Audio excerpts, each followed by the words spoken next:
Hello friend, आज का topic आपके लिए बहुत इंटरेस्टिंग होने वाला है कि माँ से क्या सीखे। आपके मन में ये चल रहा होगा माँ से हम क्या सीख सकते हैं।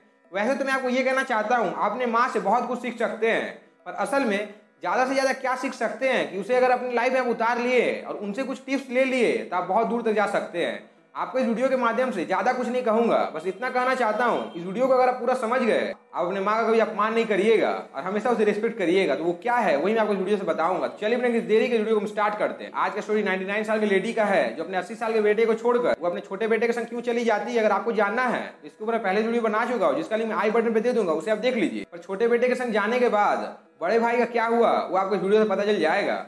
बड़ा भाई अपना घर चला आता है और बहुत दुखी रहता है कि इतने दिन तक माँ उसके संग में थी, अब उसके छोटा भाई के संग में वो चली गई है और उसका छोटा भाई उससे अलग रहता है और वो व्यक्ति बहुत ही दुखी रहता है। उसका एज भी 80 साल हो चुका है, उसके लाइफ में उतना स्टेमिना नहीं है कि वो हर काम को कर सके और उसने शादी भी नहीं किया है। इसीलिए उसके मन में ये चलता है इतने दिन तक मेरी माँ मेरे संग में थी तो मैं हर काम कर लेता था, आसानी से हो जाता था, पर अब मुझे देखने वाला कोई नहीं है, मुझे अकेला ही यहाँ रहना पड़ेगा। इसीलिए वो सब बिक्री करके वो ऑर्फनेज चला जाता है, अपना सब सामान लेकर ऑर्फनेज में रहने लगता है। जब ये बात उसकी माँ को पता चलता है कि मेरा बड़ा बेटा ऑर्फनेज जा चुका है और वहीं पर रह रहा है, उसे खाने पीने का बहुत दिक्कत हो रहा है, वो ठीक से रह नहीं पा रहा है, वो अपने छोटे बेटे का साथ छोड़कर फिर से अपने बड़े बेटे के पास आ जाती है और कहने लगती है कि बेटा मैं तुम्हारे संग ही रहूंगी, मैं अपने छोटे बेटे के पास नहीं जाऊंगी। छोटा बेटा कहता है माँ बड़ा भाई तो बूढ़ा हो चुका है, वो कैसे आपको देखभाल कर पाएगा।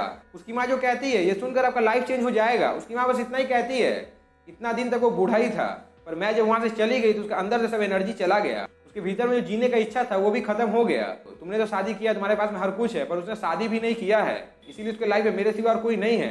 अगर मैं ही उसके पास से उठकर चली आऊंगी तो उसका क्या होगा, इसके बारे में तुम मुझे बताओ। इतना सुनने का छोटा भाई कहता है माँ आप एक काम करिए, आप बड़े भाई को लेकर मेरे पास चली आइए और मेरे साथ ही रहिए। माँ कहती है तुम शुरू से अलग हो इसलिए तुम अलग ही रहो, क्योंकि मैं हमेशा से उसके साथ रहती आई हूँ, अगर मैं जाऊंगी तो वो मुझे देखकर ही खुश हो जाएगा। और उसकी माँ ऑर्फनेज चली जाती है और अपने बेटे को लेकर फिर से उसके घर पे चली आती है। सो फ्रेंड, मैं आपको इस कहानी के माध्यम से बस इतना ही कहना चाहता हूँ इस दुनिया में माँ से बढ़कर और कोई हो नहीं सकता है।